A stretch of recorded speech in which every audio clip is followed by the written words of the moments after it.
Hey, what's up guys? It's Nick here from Mind Body One, and we're going to talk about UFC 264, Dustin Poirier versus Conor McGregor. Now, most of you already know I've been working with Dustin over the last 4 years, and this is our 8th fight camp working together. Now, when he works with me, he's doing a form of mental training that we at Mind Body One call cognitive conditioning. Now, this type of mental training is meant to incorporate different tasks. It's not just reaction, it's not just memory, it's not just psychology, it's all of that. Our goal is to get his mind right, to have him be able to process information efficiently, take in that stimuli, make sense of it, and then direct a goal-directed behavior or movement to execute a task. Now, in MMA or fighting in general, that task is to not get hit by your opponent and then hit them, whether it be wrestling, jiu-jitsu, boxing, Muay Thai, whatever style they're using, their goal is to execute that task efficiently. Now, before they can make those decisions, it has to come from an executive function. What this means is goal planning, decision making, impulse control. That means being able to not go when you're not supposed to and go when you need to. All these different functions lead up to what they do in the actual cage. Now, one of the aspects of why we do this is we want to have them over a prolonged amount of time processing information. Now, the purpose of this is our brain interprets stimuli in different ways. Now, for example, we can take in mental fatigue and pain a lot longer than we can do physical. With Phil Daru, one of the world's most renowned strength coaches, he puts Dustin through physical tasks that put stress on his body so it can rebuild and make him more powerful, explosive, and better equipped for endurance. Now, we do the same thing, but with the mental tasks.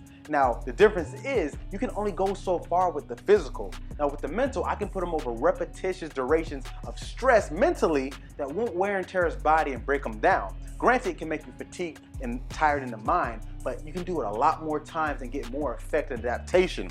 Now, this comes into emotional regulation. This is to be able to not make moves when you're not supposed to, get frustrated, get flustered, because if you see in the drills we do, there's some times where it's not gonna go your way.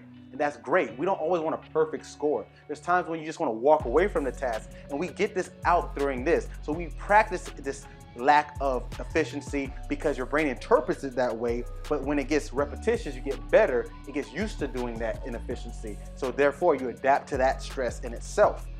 Now, when it comes to fight specifics, a lot of people ask, well, this isn't fighting. Granted, yes, it's not doing jiu-jitsu, it's not doing Muay Thai, boxing, grappling, whatever it may be. But I personally am a big fan of simulating some type of fight-specific movement that is preceded by a cognitive task. I'm not a big fan of like punching at lights or things like that. And my main reason is because I don't want to take away from any specific modalities they're doing to get them adapting to those type of movements that's going to possibly take away. Now, when I do fight specific, I personally will throw in something like a vector ball. This is a ball that lights up red, green, or blue. You bounce it and you make a decision. So I'll say red will be jab, blue will be cross, green will be hook, and then you'll move to the specific cone that matches. So now you're moving in a kind of similar manner than throwing the type of punches you would do in the fight. Also use another tool called Hiko sticks, where you see us, you throw this and you have to call out a number that represents a color. Now he has to make a quick decision of what that number means and then what color to catch. And when he catches it, he has to remember what color equals the punch he throws. So there's a lot going on. Like I said, the goal is to overwhelm with information so he can make that proper processing and do something over time. Our tasks range from 1 minute minimum to up to 5 minutes plus. Now, this gets him acclimated to doing these fight-specific movements without actually taking away from the form, because he has to catch them, then do them, versus punching at an object that may take away from the form. Now, decisions. I put this up here because in a given time, let's just say a 1 minute drill, he can make up to 120 decisions. Now, if he's making 120 decisions accurately in 1 minute, that's showing that he can take in the information and effectively process it. This is important because when you're in a fight, it's non-stop. Unlike most sports, you can't rely on someone else if you're not up to task. So if I can see in a minute, 3 minute, 5 minute duration that he can continuously keep making choices consistently, I can measure that. And the point of that is we're able to put what I call time under thinking. Just like with strength and conditioning is time under tension, this is time under thinking, meaning the duration of time he has to keep his mind going.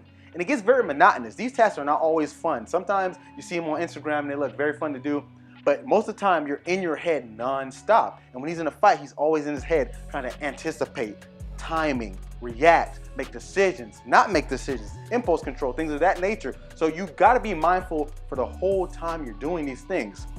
Now, the visual accommodation. I do a lot of drills that I'll have a picture of Conor. There was something in the press conference yesterday that a reporter asked about, oh, you haven't seen him before the last fight. So obviously they're not going to be around each other. But what I do, I show pictures to at least get his brain acclimated, seeing that image of Conor's face, Conor throwing a punch. And although it's not the same as seeing it in real life coming at you, he's getting familiarized with the stimuli that's going to be relative to what he's going to do in the octagon. Now, he's not just looking at it. That's too simple. We're giving him different occasions, different tasks where he has to process adding or subtracting based on the color that he sees. And if it's not an equation, he has to tell the opposite color. So he's always switching the tasks, seeing different images, doing different tasks. His brain is always adapting. That's the main idea. Can he keep adapting and make that goal-directed behavior? Now, the analytics is probably the biggest part, because if he's had a long day or a long week or whatever it may be, it might show up here. I'll track everything he does. I can see these times. So he's not just putting out colors or pressing buttons. I'm knowing on average during this duration, he can do this effective time. Or if he's feeling tired or fatigued, I might see that come in the analytics because now it's slower. I'll ask something like, hey, was it a rough week? And say, yeah, I had a extra practice that took a little out of me. So I can kind of gauge like, oh, if you're fatigued, I can change that up. Either make it harder, which I usually do because I want him to have to think under pressure, think fatigue, because that's what's going to happen in the fight. So all in all, the point of all this is to put him in as much mental stressors that I can simulate, and he can do it while in the cage because now he has to put his brain under that same type of pressure. Granted, it's not the same type of physical or fight-related pressure, but your brain interprets stress neutrally. We attribute the extra stimuli and perception based on what we already know or what we see. So if I can just physically put him under stressors, that part of his brain is going to get acclimated and used to it. So all in all, check him out, knocking out Conor McGregor. Yes, I'm a little biased, of course, and he's going to get his mind right.